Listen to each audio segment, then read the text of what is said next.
passed through a lot of criticism, with many Nigerians calling him out. Some were saying that he's an ambassador. He shouldn't have been saying that Nigeria actually made him. You know, some even pointed out that Nigeria made his family as well, since his family is billionaires here in Nigeria, and they have so much investment in the country. And then again, his uncle is a governor. Are you saying that investors shouldn't come to Nigeria, or vis-a-vis your state, where the governor, your uncle is the governor in Osun State, which of course most people have seen as one of the state that are not producing much, but has a lot of potential, especially when it comes to tourism. You know, I mean, Victor, looking at his statement, some will say, yeah, the country is in shambles. Let's not be truthfully. Our economy is in shambles. We're not doing well, you know, by all indices. You know, things are difficult for the country. Yeah. But as an ambassador, you know, a Nigerian ambassador, someone who is from Nigeria and expected to defend Nigeria, was that statement unfortunate? Well, I would say it was not expected, you know, from Davido, especially because, just like you've stated, he's an ambassador to Nigeria, and of course, everything he says, or almost everything he says, has an effect, you know, whenever it comes to the country, or as well the entertainment industry.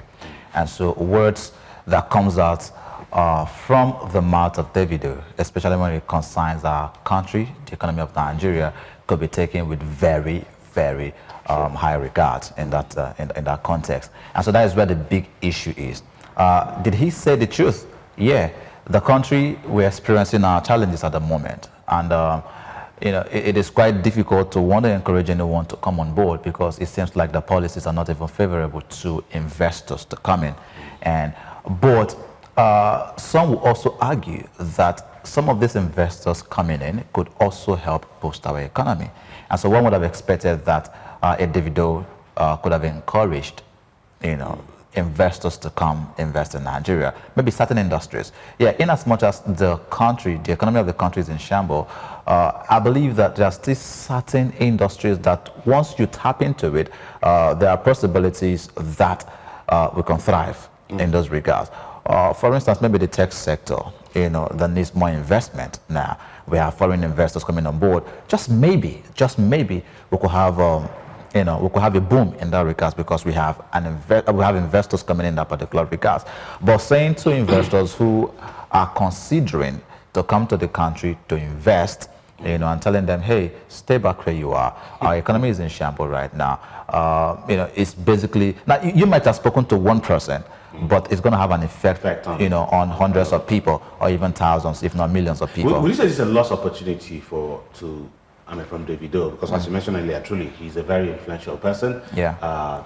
I guess that a lot of maybe potential investors listening to what he said may decide otherwise, will start having a rethink to say, okay, yeah, it may not be an economist, but come on, a huge influencer, big artist from the country saying such a thing. And of course, and Davido has his own investment in the country too. Of course, remember, his own investment in the country. Yeah. So if you're saying that, you know, some investors out there would also say, okay, this young man has an investment in the country, and if he's coming out to complain the economy is in shambles, it could also mean that his investments are not yielding. Even if he has an investment in the country, you may also look at it and feel, come on, I mean, if someone who has an investment in the country is saying that my investment is not doing quite well, that's a problem. You know. But my point is that, you know, is it a lost opportunity? Because Davido, if you had said otherwise, maybe, yeah, the country economy, because why this came about was a lot of Americans were insinuating that they may leave the US because Donald Trump won, and of course they don't like his policies and they're looking for where to go.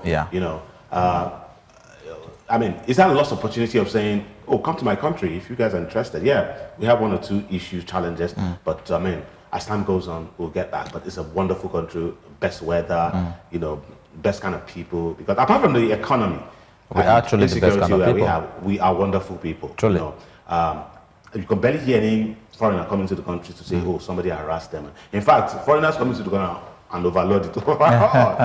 You know, as it is. So,